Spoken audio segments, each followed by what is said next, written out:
I admire your luck, Mr. Bond. James Bond.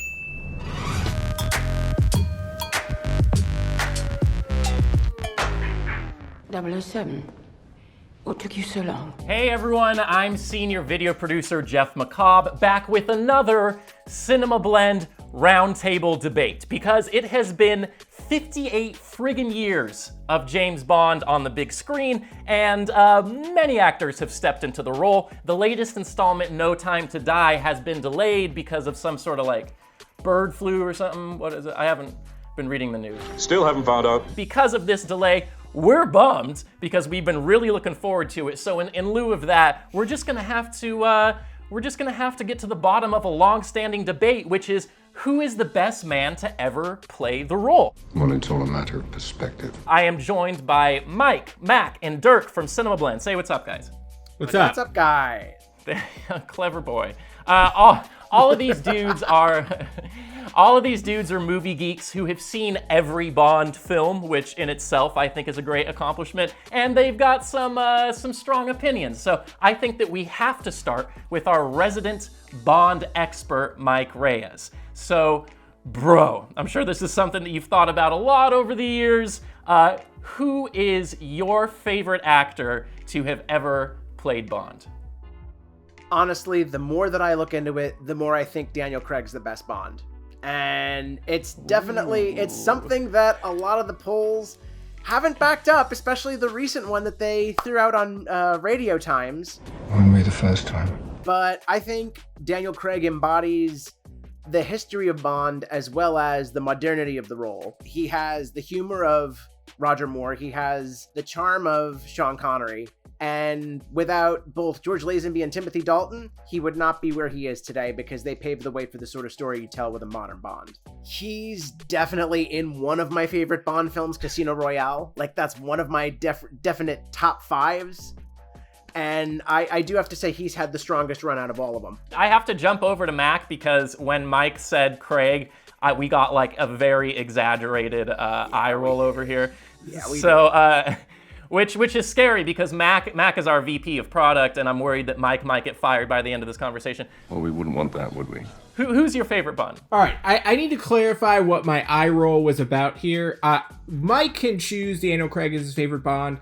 That's a trash opinion, but he can stand by that. Shocking. And he's the one that needs to sleep with it at night. Positively shocking.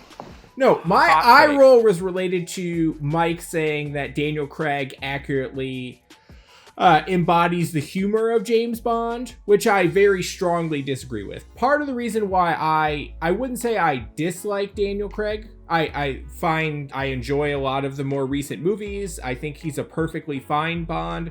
But one of the reasons why he frustrates me a little bit is I think the new Bond for the new age is much more action star than I necessarily enjoy. There's a much more exerted effort in what he's doing. I think that he plays the role more as kind of a military style secret agent rather than the sort of like suave and debonair version that I like a little bit more. That's not to say he can't pull off those other things, but for me, I like Sean Connery specifically because you very rarely see him creating any strong effort in what he's doing. Like, there are some action scenes in moments, in those movies. He's the best because he does the least. No, I'm saying, for me... Hot takes! Some men just don't like to be driven. No, some men just don't like to be taken for a ride. For me, James Bond is about a vibe. It's about being in control. It's about being smooth at all sorts of times. And I would rather see a little bit more of the mind games and a little bit more of the, back and forth as opposed to the kind of chase sequences. And that's not to say that those don't exist at all in the early Bond movies, but I think that they're more few and far between in sort of the overall vibe that Connery gives off.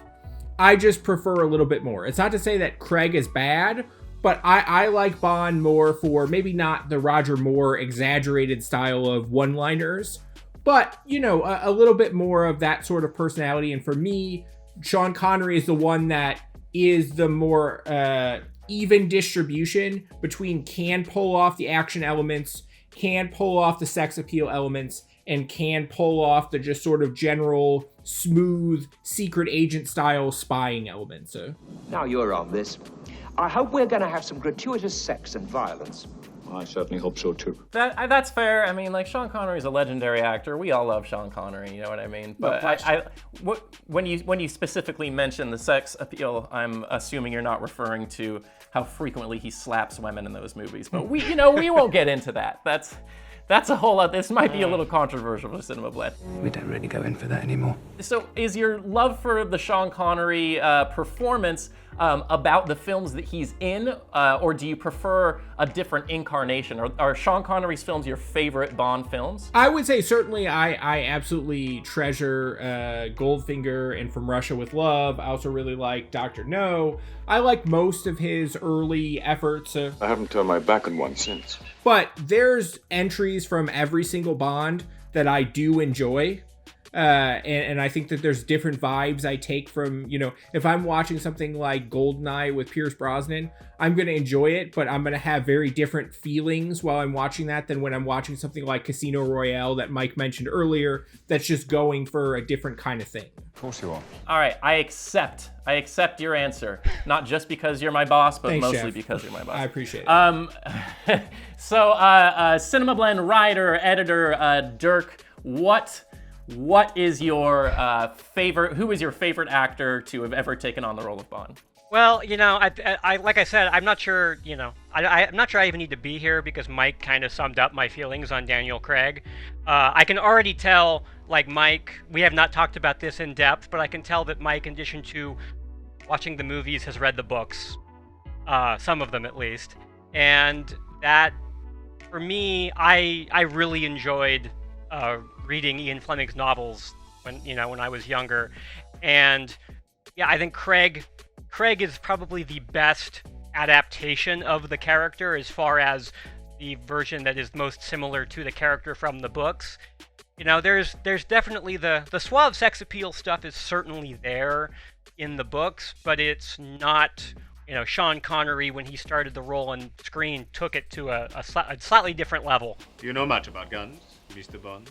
No, I know a little about women. And Craig, I think, Craig is much more, he's a little bit more rough around the edges, which is how the character is framed in the books, which is why I think Casino Royale is probably my absolute favorite movie, not because it's the best movie, but just because it is such a geek, it's a James Bond geek movie for fans, for the people who are geeks about the books.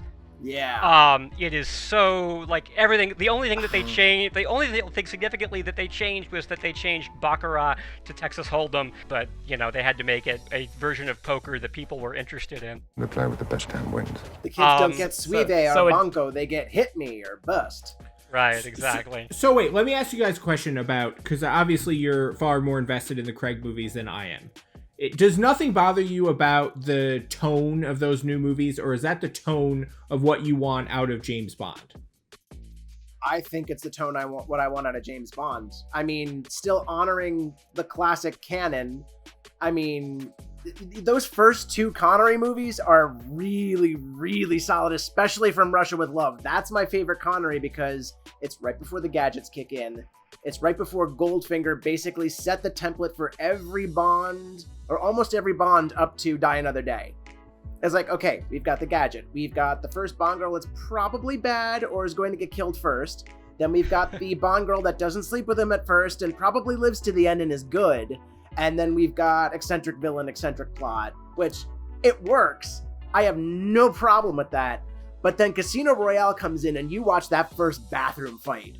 And you watch him earn the 00, and it's like, okay, this is rough and tumble. He's going to get banged up. This guy's not someone to mess around with. Shaken or stirred? Do I look like I give a damn? Here we are talking about the first on-screen, or first film incarnation of Bond and the latest. So we're talking about the oldest and the newest here. And Mike, earlier you mentioned that article that, what was it, Radio Times? Yeah. They sent out a poll, right? And the results of the poll for me were really surprising, which it was Sean Connery, Timothy Dalton, and Pierce Brosnan were kind of tied for second there. But the Pierce Brosnan thing surprised me. Not even Pierce Brosnan likes Pierce Brosnan as Bond. Which is such a heartbreaker. He's good in it. They'll print anything these days. But I'm wondering why you think he's good in it. So how much of these opinions do you think are rooted in like nostalgia and our age and the time during which we experienced Bond? I think it's very heavy.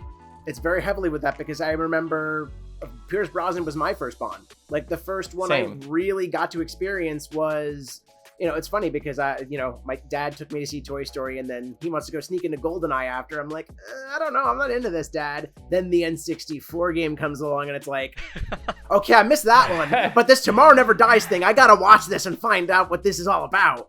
To answer your question, it definitely is kind of a relative nostalgia, but also Connery has just always been the icon for Bond. Connery's shadow was just so wide at that point because he had done so many over such a period of time that it was kind of hard to get out from under. But of course, darling. On the one hand, Connery, as Mike said, kind of cast the shadow, and you had Roger Moore and Pierce Brosnan, who very much were doing their best Connery impression. Maybe not exactly, but they were very much trying to be the same sort of Bond. Put their own spin on it, certainly, but ultimately the same setup. Hugh, have I ever let you down? Frequently. Alternatively, you have the flip side of Lazenby, Dalton, and Craig, who tried to go for a more serious, a more rough and tumble, and that didn't work the first two times.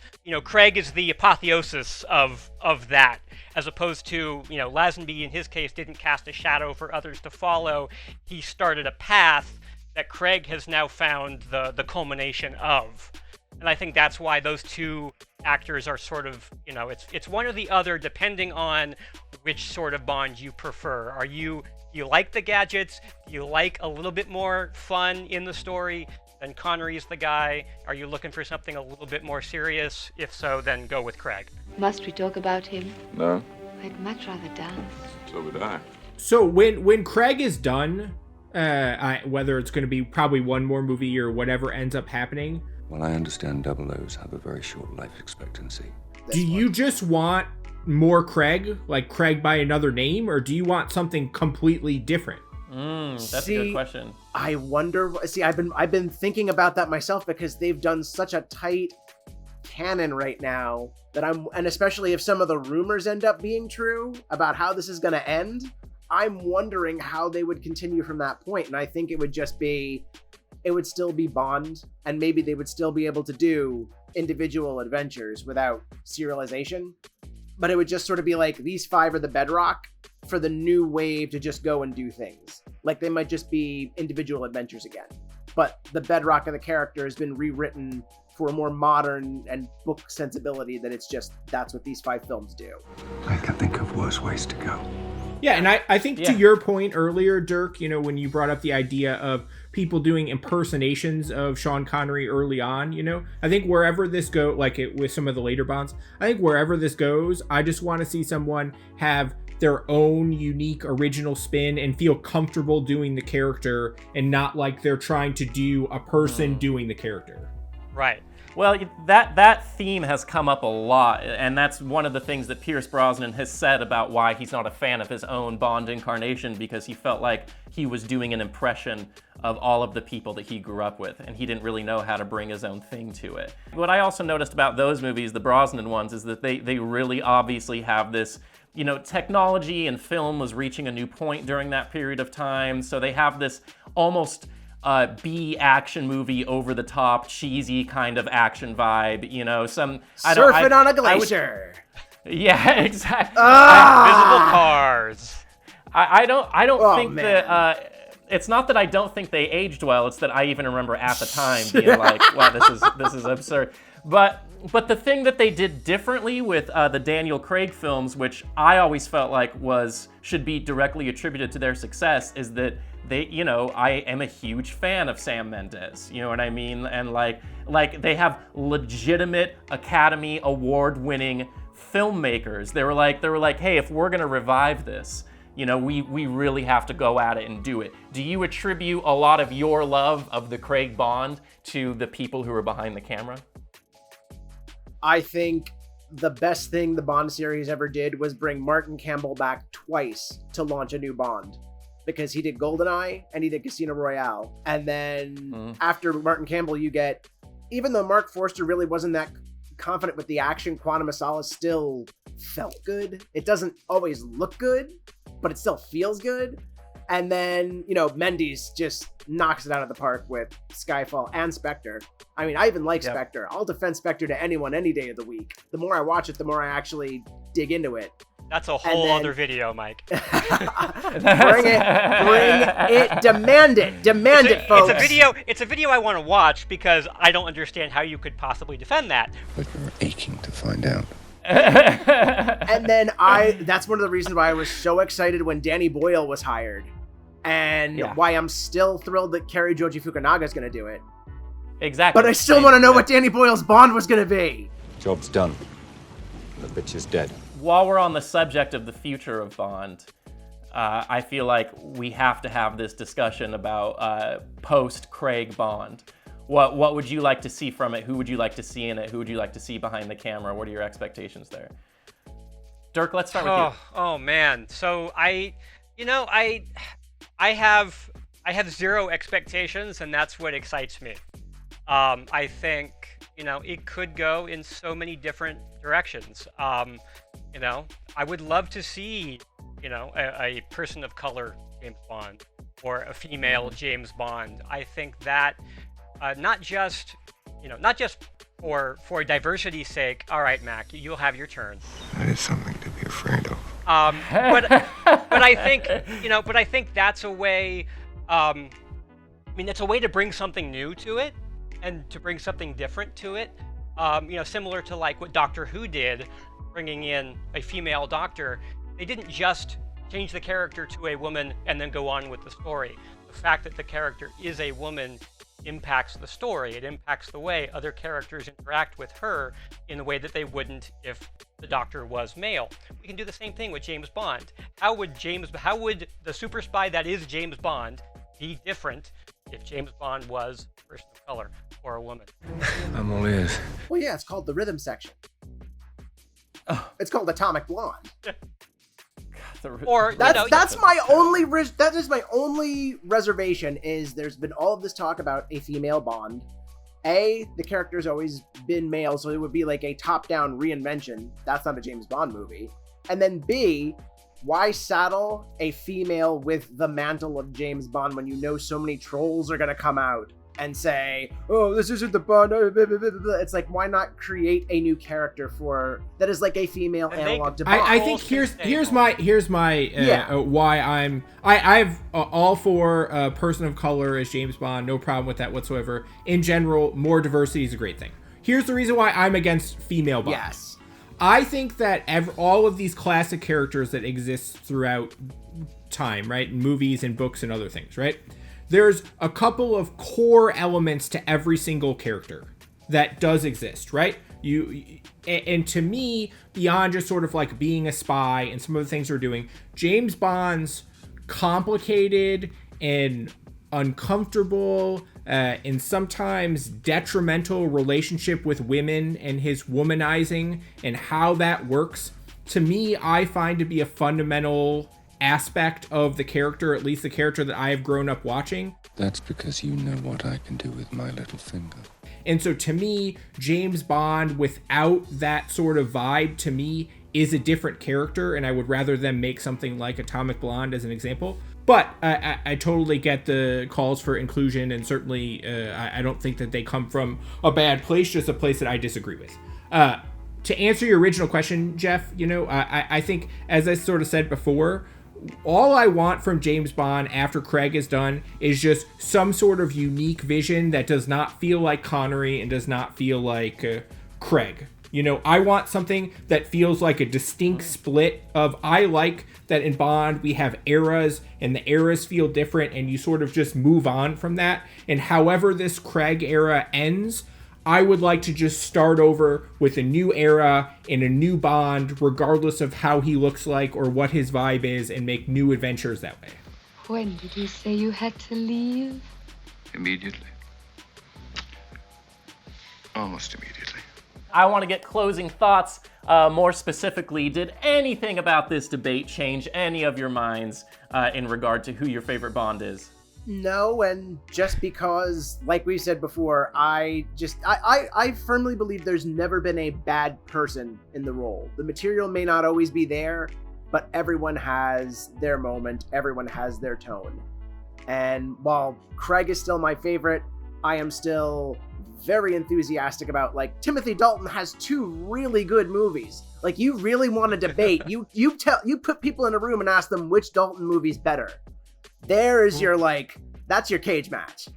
But I would say my mind is still with Craig, but, you know, who knows? I definitely think I'm not sure I changed my mind, but I absolutely have gotten a new appreciation potentially for some other aspects of Bond that I maybe, you know, did not necessarily give enough credence to. And I'm definitely, like, I want to go back and, like, watch some James Bond movies now, because after this conversation. Out of bullets.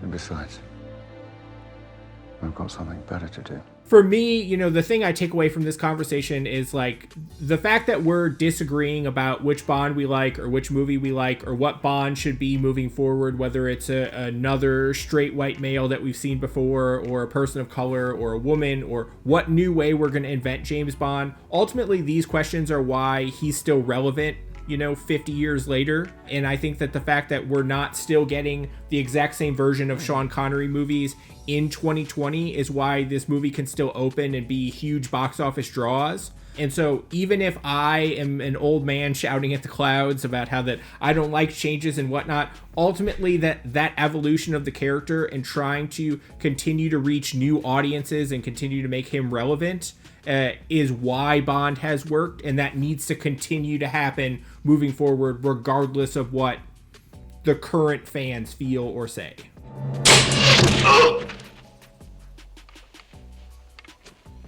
I think you got the point. That's a really good point, Mac. When you consider how long the characters lasted and how long these movies have been around, it has to be a testament to its ability to evolve. So, you know what? We'll freaking see. But first we have to see No Time to Die, which, I mean, you know what? I guess we're expecting it in November now, but who the hell knows what's going to happen with the state of the world. You don't have to worry about me. All right, so that's about it, man. Do you agree with us? Is it a Craig, Connery battle, or do you have, like, a different opinion? Let us know in the comments below. Let us know who you agree with. Make sure to stick with CinemaBlend. All of these guys are producing dope articles on the site all the time. Go to cinemablend.com. Make sure to hit like and subscribe while you're down there in the comments. Mike, Mac, Dirk, thank you for joining me, guys.